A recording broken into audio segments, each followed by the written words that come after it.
Je m'appelle Elodie, et je n'aurais jamais imaginé qu'un après-midi ordinaire pourrait changer la perception que j'avais de ma vie.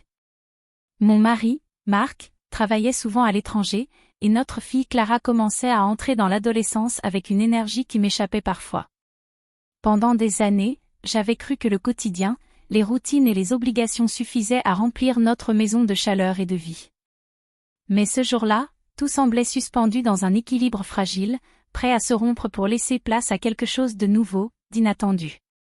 Clara et moi avions décidé de passer la journée à la maison, juste toutes les deux, pour profiter de ce calme rare que nous offrent les week-ends sans engagement.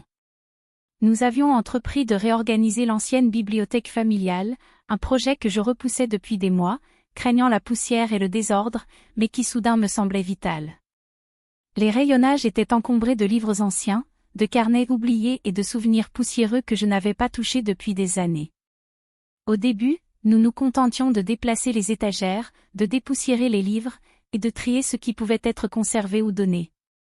Mais peu à peu, l'activité monotone s'est transformée en moment de complicité inattendue. Clara riait de mes efforts maladroits pour soulever une étagère trop lourde, et je me surpris à rire plus fort qu'à mon habitude, oubliant les responsabilités et les contraintes. À un moment, je dus m'accroupir près d'elle pour attraper un livre tombé derrière un meuble, et nos visages se retrouvèrent presque à la même hauteur. Nos regards se croisèrent, et un frisson étrange parcourut mon dos. Je ne saurais dire si c'était la proximité physique ou la simple attention que nous portions l'une à l'autre, mais je ressentis une chaleur douce, comme un lien nouveau qui s'installait.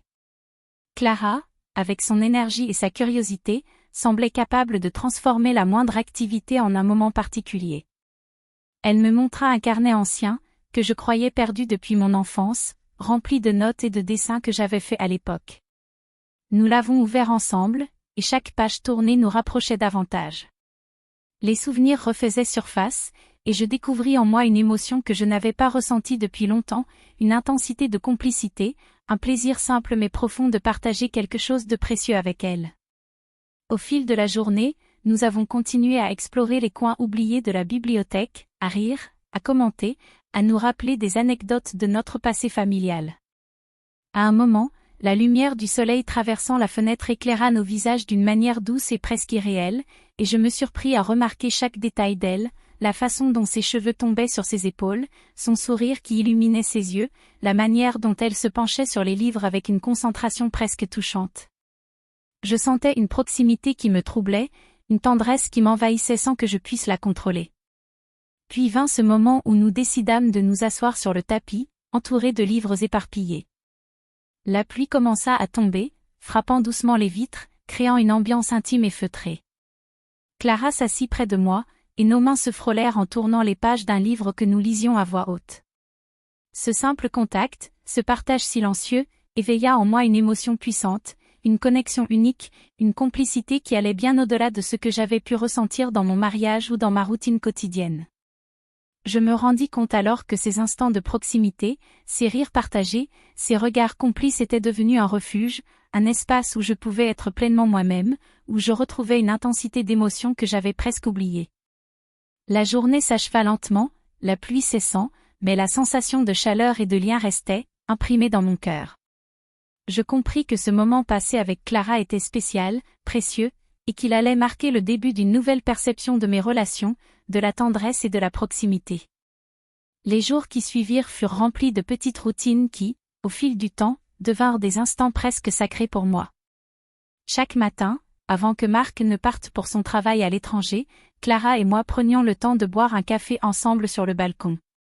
La lumière douce du matin illuminait ses cheveux et son sourire, et je me surprenais à attendre ces quelques minutes avec une impatience nouvelle.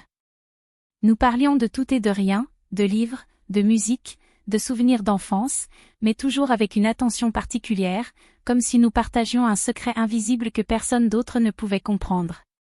Un après-midi, la pluie tombait à nouveau, et nous décidâmes de rester à l'intérieur pour continuer notre exploration des albums et carnets anciens. Nous étions assises côte à côte sur le sol, les genoux presque touchants, et chaque fois que nos mains effleuraient les pages ou se croisaient pour attraper un objet, je ressentais une étrange chaleur et un frisson discret. Ce n'était pas de la passion au sens habituel, mais un mélange d'affection, de complicité et de proximité qui me rendait à la fois heureuse et un peu troublée. Clara trouva un petit carnet de croquis que j'avais oublié depuis des années. Nous nous penchâmes ensemble pour regarder les dessins, et je dus me rapprocher d'elle pour mieux voir certains détails. Nos têtes se frôlèrent, et pendant une fraction de seconde, j'eus conscience de chaque mouvement, chaque respiration. Je me surpris à savourer cette proximité, à apprécier le simple fait d'être ensemble dans cet espace clos, protégé par le silence et l'ombre des étagères. Puis vint le moment où nous décidâmes de lire quelques histoires à voix haute.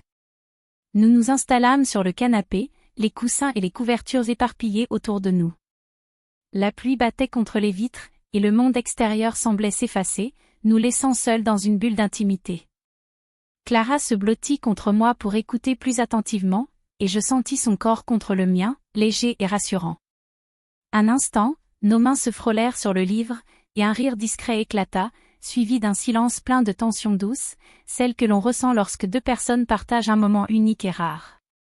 Chaque jour, je réalisais combien ces instants renforçaient notre lien. Nous rions, nous partagions des souvenirs, nous trouvions des trésors oubliés dans des coins poussiéreux de la maison.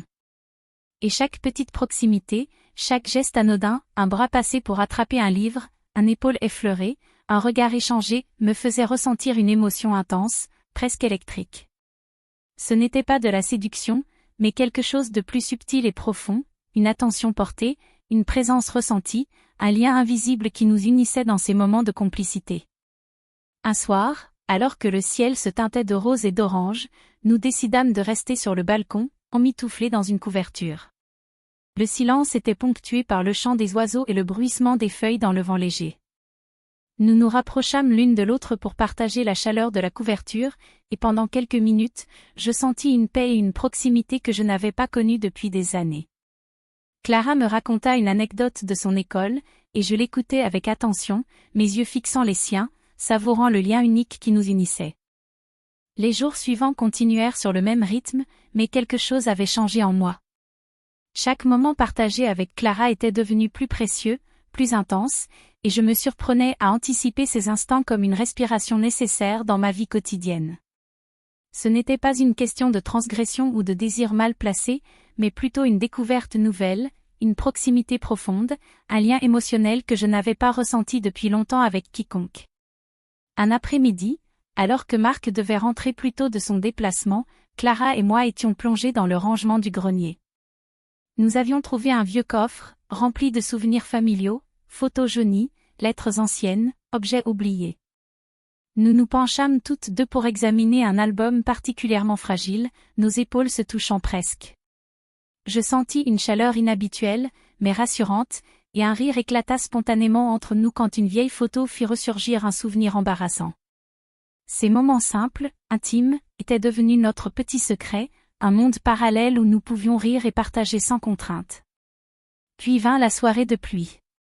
La lumière de la lampe créait une atmosphère douce dans le salon. Nous étions assises sur le canapé, blottis sous une couverture, lisant un vieux carnet de contes que je pensais perdu. Clara, curieuse, s'accroupit contre moi pour mieux voir les illustrations, et nos mains se frôlèrent en tournant les pages.